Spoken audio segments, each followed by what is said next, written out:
Have you ever wondered who Abraham's father really was, the patriarch of three major religions? Often, we focus on the prominent figures in the Bible, but forget those whose lives served as the foundation for building immortal legacies. Terah, Abraham's father, is one of those mysterious figures who almost disappear into the shadows of the scriptures. But what few know is that he wasn't just another name in an ancient genealogy. Terah carried with him a spiritual and cultural weight that profoundly shaped his son's journey. In a time of idolatry, in a land where many gods were worshipped, he began a journey that was never completed, leaving behind an enigma that echoes to this day. Why, with all the promises before him, did Terah stop before reaching his destination? In this compelling narrative, we will uncover the secrets of Terah's life, exploring his story of faith, failures, and the profound impact he had on shaping Abraham. Get ready to discover what no one has ever told about the man who shaped the faith of generations. Terah, often forgotten in the scriptures, emerges as the father of Abraham, the patriarch of three great monotheistic religions. But who was this man? The Bible mentions Terah in Genesis 11 verses 24 to 32, outlining his lineage, but details about his life are scarce. It's intriguing to think how, even in apparent insignificance, he played a crucial role in the history of humanity. Imagine a father whose shadow extends across generations, but whose name remains in the shadows. Terah, like many of us, may not have had the opportunity to see the full impact of his actions, but he was the bridge to something greater. When thinking of Terah, it's easy to underestimate him since the Bible offers only a brief mention of him. However, this brevity hides a depth of meaning. He wasn't just a name in a genealogy. He was the beginning of a monumental change in history. The simplicity of the biblical mention can be compared to how we often overlook the small actions of daily life, which later proved to be fundamental. Think about how a small gesture, a seemingly trivial decision, can shape the future. Terah, with his choices and his journey, became the precursor of one of the greatest spiritual leaders in history. As we study Terah's life, we realize that he represents the intersection between the ordinary and the extraordinary. In many ways, he was an ordinary man, but his role was anything but ordinary. This duality between what is seen and what is hidden invites us to reflect on our own lives. Often, we are quick to judge our importance based on visible achievements, forgetting that true greatness can be found in what is silently built over time. Terah can be seen as a powerful reminder that a true legacy is not always immediately apparent. And speaking of legacy, it's worth considering how Terah is subtly mentioned in the New Testament, something few notice at first glance. The silence surrounding his figure can be deceiving. Imagine a family carrying the weight of a divine promise, with a father who, despite not completing his journey, left a path for his children to follow. Terah, in his unfinished journey, offers a valuable lesson on persistence and faith, even in the face of uncertainty and difficulties. Terah's story, contrary to what many think, doesn't simply end with his death. His influence and choices continue to echo, inviting us to explore more deeply the lives of his descendants. But before diving into that narrative, it's crucial to understand how the genealogical context in which he is inserted shaped the history that was to follow. Terah's genealogy leads us to an ancestral line full of meanings and symbols that trace his origin back to Shem, the son of Noah.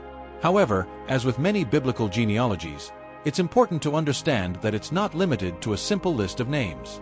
Each figure mentioned carries with them a story, a legacy that, although sometimes overshadowed by time, reveals much about the spiritual and cultural journey of an entire nation. Terah, being a descendant of Shem, is part of a lineage that survived the flood, an event that not only marked the history of humanity but also defined the course of future generations. Looking at this genealogy, it's fascinating to think about how each link in this chain, no matter how insignificant it may seem, contributed to the formation of great biblical figures. Think about how the past shapes the present, and the present, in turn, influences the future. Terah was not just a name lost in history, but an important precursor to the rise of Abraham. He carries the heritage of Shem, a line that was preserved by God to give birth to a nation that would become a model of faith and divine covenant. This genealogy is not just a family tree but a complex web that connects people, stories, and purposes. But is this genealogy really complete? Some scholars believe it may not be exhaustive, perhaps omitting names or figures that were not considered central to the scripture's purpose. This raises the question: how many stories, how many lives remain unknown, buried in the sands of time? When we consider Terah's life, we must remember that he represents not only what is recorded, but also what is absent. It's a powerful reminder that, In life, much of who we are and what we leave behind may never be fully told. In examining Terah's genealogy, we are invited to reflect on the very nature of lineages and legacies. Often, we are heirs to legacies of which we are barely aware. Terah's story teaches us that our value lies not only in what we visibly do but also in what we transmit invisibly. The roots of a tree may not be seen, but they are what support the entire structure. In the same way, Terah and his ancestors played a vital role in nurturing the tree of faith that would bear fruit through Abraham. And as we delve deeper into Terah's genealogy, we begin to see how it sets the stage for the members of his family who would stand out in unimaginable ways. Just as in our own families, there are always those who emerge as leaders, visionaries, or revolutionaries. But to fully understand this dynamic, we must now focus on Terah's immediate family, particularly his sons and the role they played in continuing this grand divine plan. Terah's family is undoubtedly one of the pillars of the biblical narrative. He was the father of 3 sons, Nahor, Haran, and Abram, who would later be known as Abraham. But what makes this family particularly interesting is the complex web of relationships and destinies that intertwine throughout the sacred history. For example, Sarai, who would later become Sarah, Abraham's wife and matriarch of Israel, was also his half-sister, the daughter of Terah by another woman. These family relations, as complicated as they may seem to modern eyes, were common in antiquity and often served to maintain the purity of lineage and preserve tribal ties. Understanding this family dynamic is crucial to comprehending the significance of Abraham in the Judeo-Christian tradition. Imagine growing up in a home where the names of your ancestors were constantly mentioned, and where the weight of a spiritual legacy was felt in every decision. Terah's family was not just a social unit, but a microcosm of the divine plan in action. Each member played a crucial role in the unfolding of this plan, even when their actions seemed contradictory or confusing. Thus, Terah's figure becomes even more relevant, as he was the man who fathered and guided those who would be the bearers of God's covenant. The relationship between Abraham and his brothers also offers us a rich insight into how individual choices can shape collective destiny. Haran, Abraham's brother, for example, met a tragic fate, dying young in Ur of the Chaldeans, leaving behind a son named Lot. This seemingly simple detail would have profound implications in the future, especially when Lot became a central figure in the story of Sodom and Gomorrah. Nahor, the other brother, on the other hand, continued to live in Haran, and his descendants would later intersect with Abraham's, creating an even deeper connection between the family branches. The story of this family teaches us about the impact of connections and how they can reverberate over time. Sarai, for example, is a figure who, despite her initial barrenness, becomes the mother of a nation. Her story of struggle and faith continues to inspire today, showing that trials and challenges can be transformed into blessings when faced with determination and trust in a higher purpose. The dynamics between Sarai and Abraham, their struggle to have children, and the subsequent divine intervention are powerful examples of how family ties, no matter how challenging they may be, are fundamental to the fulfillment of divine plans. And as we delve deeper into the complexities of this family, it is impossible to ignore the influence of the cultural and religious practices that surrounded Terah and his sons. These influences often placed the family members in challenging situations, testing their faith and determination. Before we explore Terah's religious practices and how they impacted his family, it is essential to understand the context of idolatry that prevailed during those times, shedding light on the spiritual challenges faced by Abraham and his generation. Folks, do you want to dive even deeper into biblical themes like this? Check out our exclusive ebook in the comments. It offers a detailed analysis and spiritual reflections that complement this video. Don't miss it. Download your copy now. Idolatry was a common practice in Mesopotamia, and Terah's family was no exception to this reality. The Bible highlights that Terah and his family worshipped other gods, a fact emphasized in the book of Joshua. This leads us to reflect on how idol worship influenced the beliefs and attitudes of those who would become the future leaders of a new monotheistic faith. Imagine growing up in an environment where images and rituals dedicated to multiple deities were an integral part of daily life. For Abraham, leaving this environment and following the voice of a single God represented a radical break from family and cultural traditions. The presence of idolatry in Terah's household raises intriguing questions about how spiritual beliefs can be transformed. While Terah remained faithful to the gods of his homeland, Abraham chose a completely different path, heeding God's call to leave his land and his gods behind.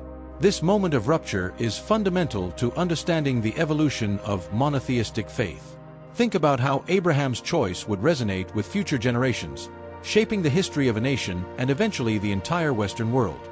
However, idolatry was not just a matter of spiritual worship but also of cultural identity. The worship of multiple gods was deeply rooted in the customs and daily life of Mesopotamia. Terah, as the head of his family, would have actively participated in these rituals, passing on these values to his children. By breaking with this tradition, Abraham was not only rejecting the gods of his ancestors but also reconfiguring his own identity and that of his descendants.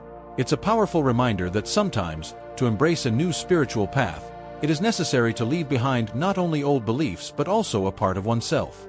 The scriptures show us that despite Terah's idolatry, Abraham was able to hear God's call and follow a completely new direction. This raises the question of how people can transcend the limitations imposed by their origins and traditions.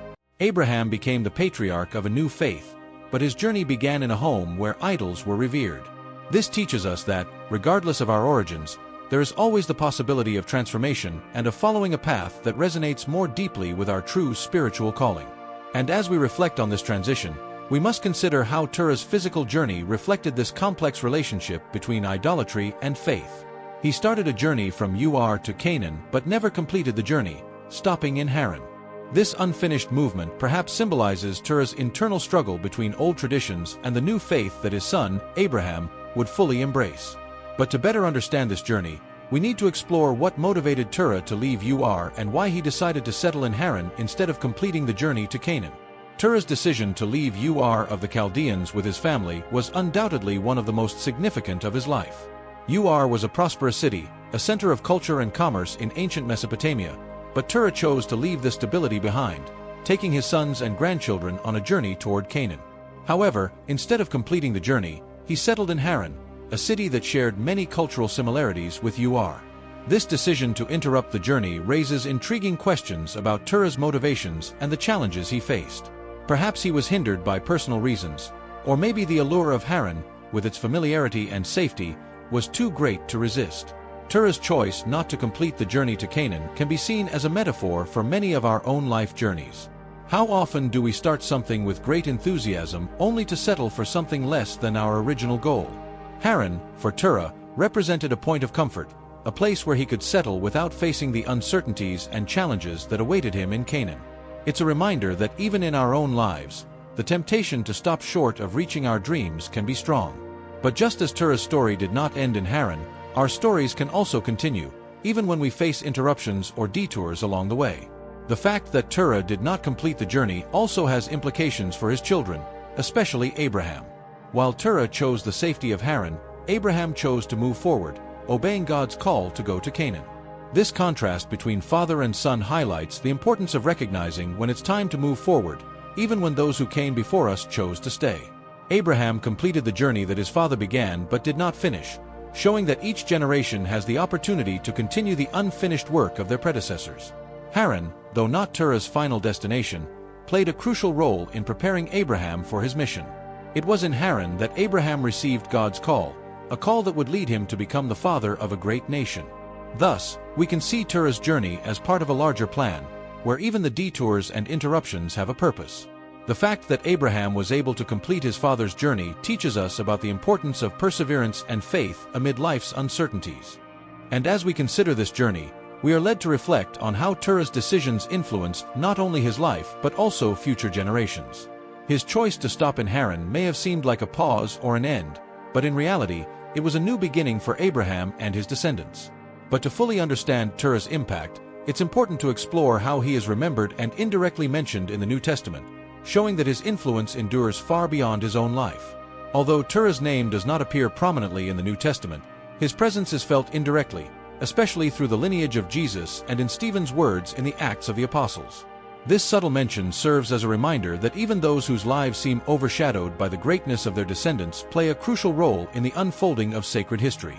It's fascinating to think that, even without being explicitly mentioned, Terah is part of the narrative that culminates in the coming of the Messiah, showing how the choices and actions of our ancestors can resonate through the generations. When Stephen, in his powerful speech before his martyrdom, mentions the story of Abraham, he alludes to the journey that began with Terah. It's as if Terah's memory was present in Stephen's words, reminding us that God's call to Abraham was, in a way, a call that echoed through his father. This subtle connection between Terah and the fulfillment of the divine promise through Jesus highlights the importance of the seemingly small links in the chain of events that shaped the Christian faith. It's a testimony that, in God's economy, nothing is insignificant, and every detail has a purpose. The genealogy of Jesus, presented in the Gospels of Matthew and Luke, traces his ancestry back to Abraham, and indirectly to Terah. While the focus is on Abraham as the father of faith, we cannot ignore that Terah was the man who originated this lineage. His inclusion in the messianic genealogy, even indirectly, is a recognition of his importance in God's redemptive plan. It's a subtle but powerful reminder that each generation contributes to the unfolding of the divine purpose, and that our actions, no matter how small they may seem, have repercussions that go beyond our understanding. The indirect references to Terah in the New Testament invite us to reflect on the nature of spiritual heritage and how it is transmitted from generation to generation. The fact that Terah, a man whose life was marked by idolatry and an unfinished journey, is part of the lineage that culminates in Jesus, teaches us about redemption and transformation. Even those who do not complete their journeys, or who make mistakes along the way, can leave a legacy that ultimately contributes to the greater good. Terah's story is proof that God's grace can transform the ordinary into the extraordinary. And as we consider these references, we are led to reflect on the lasting impact of our own lives. Just like Terah, our actions, choices, and even our failures can have implications that go far beyond what we can imagine. As we conclude our exploration of Terah's life, it's important to remember that each of us is part of a larger story, and that our lives have a purpose that may unfold long after our time. And now, to better understand how Terah's story fits into this grand mosaic, we must return to the beginning and examine who Abraham's father really was, not just in genealogical terms, but also in spiritual ones. After exploring Terah's story, reflect. Have you left any dreams unfinished? Terah began a journey that Abraham completed, and this reminds us that our choices have impacts beyond what we imagine. What can you do today to move forward in your own journey? Share in the comments what impacted you most in Terah's story and how you plan to apply this in your life. Don't forget to subscribe to the channel and activate notifications to keep learning and getting inspired.